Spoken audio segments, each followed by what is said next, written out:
Hey everybody, it's me again. Got another story for you, another picture book. So if you're all ready, sit down and get ready for The Little Engine That Could. Some of you may even know this story. The Little Engine That Could.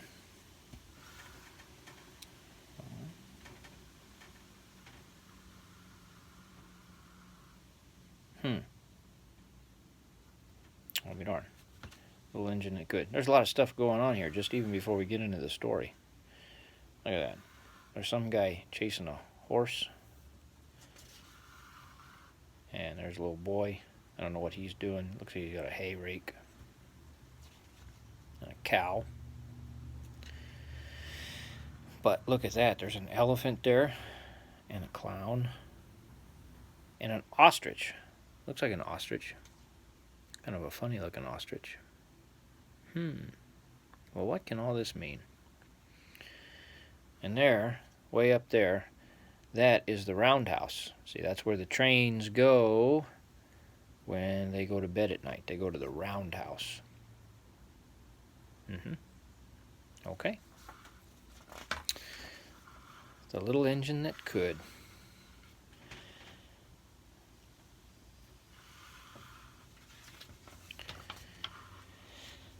Chug, chug, chug, puff, puff, puff, ding dong, ding dong.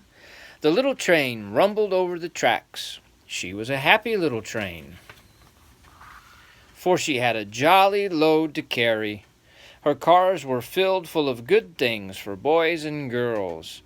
There were toy animals, giraffes with long necks, teddy bears with almost no necks at all, and even a baby elephant. Then there were dolls with blue eyes and yellow curls, dolls with brown eyes and brown bobbed heads, and the funniest little toy clown you ever saw. And there were cars full of toy engines, airplanes, tops, picture puzzle books, and every kind of thing boys or girls could want. But that was not all. Some of the cars were filled with all sorts of good things for boys and girls to eat. Big golden oranges, red-cheeked apples, bottles of creamy milk for their breakfast, fresh spinach for their dinners. Spinach. Peppermint drops and lollipops for after-meal treats. Spinach. The little train was carrying all these wonderful things to the good little boys and girls on the other side of the mountain. She puffed along merrily. Then all of a sudden, she stopped with a jerk. She simply could not go another inch. She tried and tried, but her wheels would not turn. Look, everybody's out trying to figure out what's going on. Look at the bear. He's even checking it out. He might have something interesting to add there. Tell him what to do. What were all these good little boys and girls on the other side of the mountain going to do without the wonderful toys to play with and the good food to eat? Oh, no. "Here comes a shiny new engine," said the funny little clown who jumped out of the train. "Let's ask him to help us." So all the dolls and toys cried out together, "Please, shiny new engine, won't you please pull our train over the mountain? Our engine is broken down, and the boys and the girls on the other side won't have any toys to play with or good food to eat unless you help us." You look at the expression on his face. He's like, what in the world is going on here? But the shiny new engine snorted. "I pull you? I am a passenger engine. I have just carried a fine big train over the mountain with more cars than you ever dreamed of. My train had sleeping cars with comfortable berths, a dining car where waiters bring whatever hungry people want to eat, and parlor cars in which people sit in soft armchairs and look out of big plate glass windows. I pull the likes of you? Indeed not." And off he steamed to the roundhouse where the engines live when they are not busy. He's kind of a rascal. How sad the little train and all the dolls and toys felt when the little clown called out, "The passenger engine is not the only one in the world. Here's another engine coming, a great big strong one. Let's ask him to help us." The little toy clown waved his flag, and the big strong engine came to a stop. "Please, oh please, big engine," cried all the dolls and toys together, "won't you please pull our train over the mountain? Our engine is broken down, and the good little boys and girls on the other side won't have any toys to play with or good food to eat unless you help us." But the big strong engine bellowed, "I am a freight engine. I have just pulled a big train loaded with big machines over the mountain. These machines print books and newspapers for grown-ups to read. I am a very important engine indeed. I won't pull the likes of you." Man, how mean. And the freight engine puffed off indignantly to the roundhouse. The little train and all the dolls and toys were very sad. "Cheer up!" cried the little toy clown. "The freight engine is not the only one in the world. Here comes another. He looks very old and tired, but our train is so little, perhaps he can help us."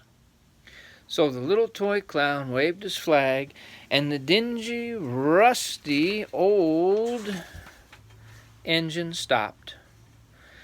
"Please, kind engine," cried all the dolls and toys together, "won't you please pull our train over the mountain? Our engine's broken down, and the boys and girls on the other side won't have any toys to play with or good food to eat unless you help us." But the rusty old engine sighed. "I am so tired. I must rest my weary wheels. I cannot pull even so little a train as yours over the mountain. I cannot.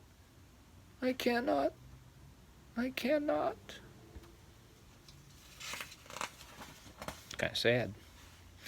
And off rumbled to the roundhouse, chugging, I cannot. Then the little train was very, very sad, and the dolls and toys were ready to cry. But the little clown called out, "Here is another engine coming, a little blue engine, a very little one. Maybe she'll help us." The very little engine came chugging merrily along, and when she saw the toy clown's flag, she stopped quickly.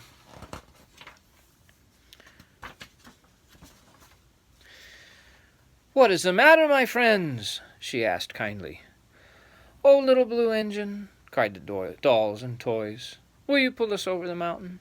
Our engine is broken down, and the good boys and girls on the other side won't have any toys to play with or good food to eat unless you help us. Please help us, little blue engine." "I'm not very big," said the little blue engine. "They use me only for switching trains in the yard. I've never been over the mountain." "But we must get over the mountain before the children awake," said all the dolls and toys. The very little engine looked up and saw the tears in the doll's eyes, and she thought of the good little boys and girls on the other side of the mountain who would not have any toys or good food unless she helped. And then she said, I think I can.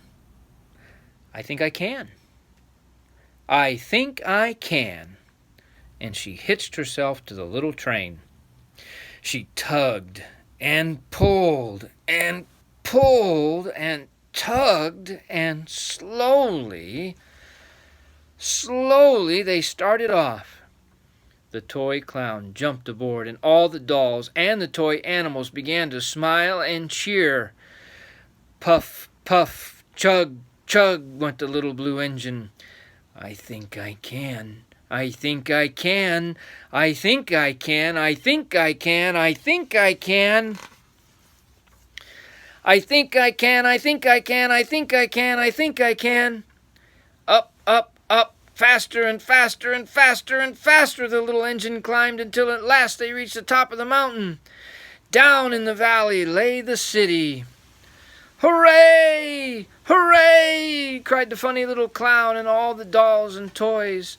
"The good little boys and girls in the city will be happy because you helped us, little blue engine." And the little blue engine smiled and seemed to say as she puffed steadily down the mountain,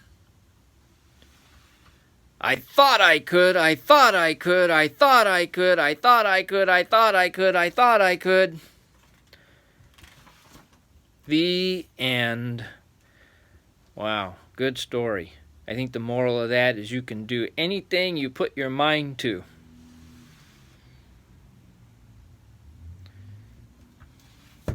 All right.